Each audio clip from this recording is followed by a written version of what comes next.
Okay, so let's get into a quick hack here today.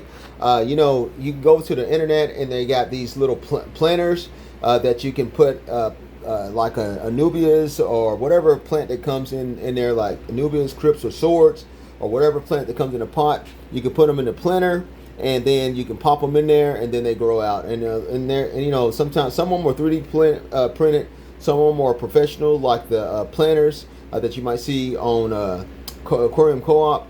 But here's the problem. They're very expensive. Even though they look good, his things do. They're very expensive to buy. I'm starting to look at some better option that will work just as effectively, and it will save you a lot of money. So I've already did these, but I'm going to kind of demonstrate on how to get this done, and so that you can save a lot of money. So let's go to the next clip, and I'll show you what I'm talking about. Okay, so just to show you what I'm talking about on how you can create some planters yourself, some of these some planters that you can put these. This is just for demonstration. Some of these potted plants in. Sometimes they come in rock wool. The problem is they're light, like I was showing you in my tank in the back of me.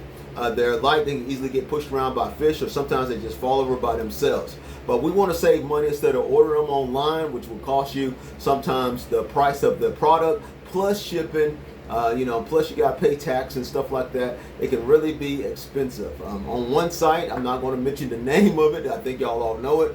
But he has these little planters, and they're $15 a piece. They look good, but if you think about it, I got 3 of them in my aquarium. Okay, and if I was to buy 3 of those from that site, it would cost me $45 plus $7 shipping, $52 plus tax. Man, I'm really out of a lot of money just for 3 planters in my aquarium. I'm not going to spend all that money, and I want to try to save you guys some money as well. So what you do is you go to your hardware store and you buy a PVC piece like this. Now this piece is 1.5 inch diameter on top, and then it's 2 inches on the bottom, which is perfect. Now make sure that your inside here, that you don't have a little lip on your inside, like a thicker lip on your inside. Otherwise you won't be able to get your pot down in there. So make sure that you bring your pot to the store, your little black pot that you have here to the store, and so that you can make sure that it fits right in there, because sometimes you will have that extra lip on the inside that makes it very difficult to get that plant down in there. You want to make sure you can plop and drop it right down in there just like this, right? And so as you can see here on the bottom, there's plenty of room for the roots to grow out on the bottom and to go into your substrate. Perfect for Anubias. This work for Java Fern. It will work for almost any potted plant. And these right here only cost me. I got them at Ace $3 a piece. I got 3 for $9 compared to other places that will charge you sometimes $8, $9, $10, $14, $15 just for one. But we're going to make our own just with household equipment. So you're going to need a drill, of course, and drill bits. And I would say probably a 1/4 inch to a 3/8 inch drill bit will work just great. But you're just going to drill your holes all the way around. Just drill them, drill them, drill them, drill them, drill them, and drill them. Got your holes there now all the way around.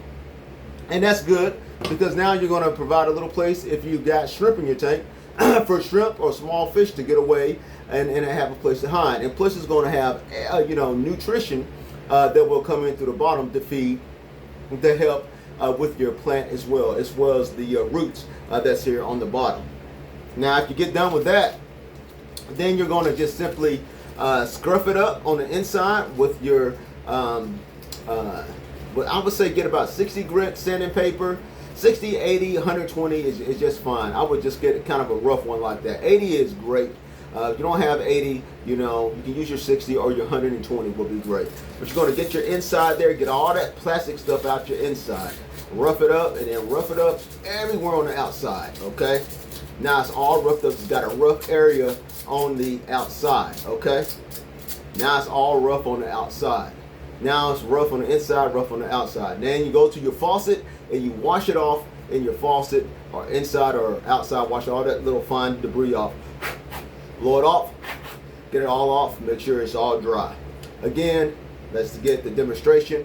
Pops in there, water comes in through the bottom, roots going to grow down into your substrate, saving you, again, a lot of money. But let's go outside and let's get these painted, and I'll show you what I'm talking about. So we're outside and I've already got one painted, and that's why you want to rough up your edges so that your paint can stick very well to that. Usually you can put about 2 coats on there, and that's what it's going to look like all painted and when it's painted up. And you don't have to paint the inside or the bottom of it if you don't want to. Of course, some paint's going to get on the inside anyway.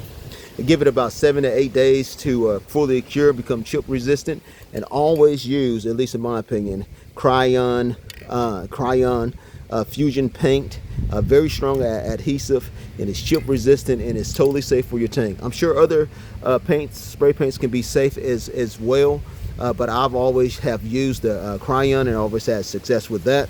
And you can use that, and like I said, if you want to, and you know, I'm an epoxy man, but I probably want to epoxy these. But if you were to epoxy these, you will have to find a way, stick something in those holes so that epoxy don't cover over your holes. And that's why I'm not going to epoxy, even though, you know, I very well could, but I probably won't. And so in about 7 to 8 days, these will be done. So let me stop the video and we'll just talk just for a second or two. Okay, so I just wanted to demonstrate how easy that is to get your own planters made. Now, true, it won't look as good as the fancy website that some of these are that feature that type of rock, but it works. And to me, honestly, it's just as beneficial because of the holes that are on the bottom, and it's cheaper, and it's just usually around the stuff that you have around your house. So, you know, fits right in. You know, you got your holes at the bottom, it grows down on the bottom, cichlids and stuff like that, and other fish cannot push this over. It's pretty heavy, so they can't push this over. You know, unless you got some big old, you know, fish like Oscars or Jack Dempsey's or something, then of course, you know, they can get in there and push it over if they really wanted to. But in most cases, most of our regular fish, you know, Lake Tanganyika cichlids, most of them, some of your small South American cichlids, some of your live bears, you know, none of your live bears will be able to push it over. Some of your Malawi Mabunas and stuff like that won't have an interest in pushing something like this right here over. And so it stabilizes the plant. It keeps it stable. It's not easy to knock over, and it works really, really good. And it's small enough to put on different kind of wood in different kind of areas too. So this is a really easy and excellent way to save yourself a lot of money. You know, you can, you know, I bought, you know, 3 of these, you know, one of these, let's just say one of these, $2, let's just say $2 for one of these, and a can of Crayon spray paint, which is about close to $7, I think. You know, whatever color you want to paint it. So 7 plus 2 is $9, you know, and your regular household tools, you know, and you can just do it so much cheaper than you can buy it online. Now the only way this is more expensive, just real quick, if you got to buy all your equipment, you got to buy your sandpaper, your drill, you know, and just everything. You don't have no equipment in your house, no drills, no sandpaper. Yeah, sure, then it's more expensive. But if you already have that stuff in your house, just go out and go to your Lowe's, Home Depot, 1.5 inches. Make sure it's got that, don't got an inner lip on the inside of it, and take your pot, put it in there, and hey, look at that, you're ready to go. Use crayon paint, 2 coats, let it dry for about 7 to 8 days, and you're ready to go. Yo, this is Aquarium Hacks by Marcus. Keep on hacking.